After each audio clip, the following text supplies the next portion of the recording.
qabsoo dandeenitti fakkaate baaneerra amma immoo isa baanee miidhaa uummata irratti geggeessu malee waan tokko si yaadumsa kana irratti immoo uummatni kun dhiifama nuuf godhee afaan qawwee itti qabne nyaachaa turre gaddeebisneerra dhiifama guddaa nuuf godhu jechuudha. Karaa nagaa galuu filanneerra miidhaa saba Oromoo keenya irra ga'ee adeemsa keessa argaa turre miidhas turreerra bu'aa uummata kanaa akka hin buufne argineerra.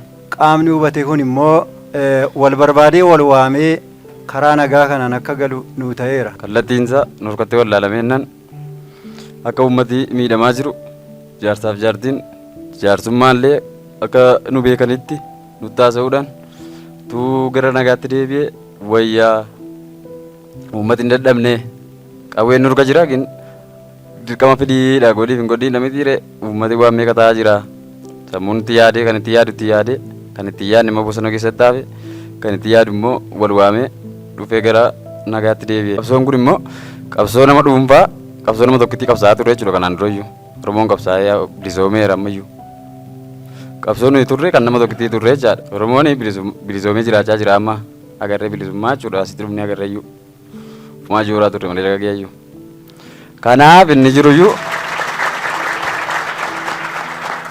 inni hafee jirullee ammayyuu eessa akka ga'uun qabu wal facaaseera kallattiin harka turkutameera sababa ta'eef dhufuun dirqamumaa jechaadha. Nutti fakkeessanii nu baasaniiru manaati jechuudha.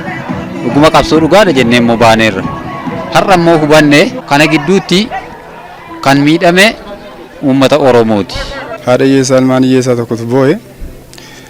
Qabsoo kana keessatti waliin miidhaan ilmaan Oromoo wal miidhu ilmaan Oromooti. Kana keessaa immoo qabsoo kana keessaa bahee karaa waamicha abbaa gadaatiin baheen dhufee karaa nagaa jechuudha. Wallaalummaa keenya nu joortaa ture. Wallaalummaa keenya malee amma kanatti dadhabuun qabu. Qabsoon kun dadhabina guddaa godhateera. Uummata baay'ee dadhabsiisee hawaasa illee baay'ee dadhabsiisee booraalee misooma baay'ee illee nu jalaa dadhabsiiseera. Guutummaan guutuu Oromiyaa gara duubaatti deebisee dinagdee ta'anii. Qabsoo waan mul'ata hin qabnetti jechuudha. Gidduutti kan miidhame uummata haadha hiyyeessaati jechuudha. Kanaaf kan inni hubadhee gara kana dhufee karaa nagaa barbaadeeti jechuudha. Gama lamaaniin qawwee walitti dhufu kana keessatti gaaga'umsi uummata Oromoo jira jechuudha. Kana keessatti immoo uummanni Oromoo miidhamaadha. Karaa nagaa galuu kootti baay'een itti gammada.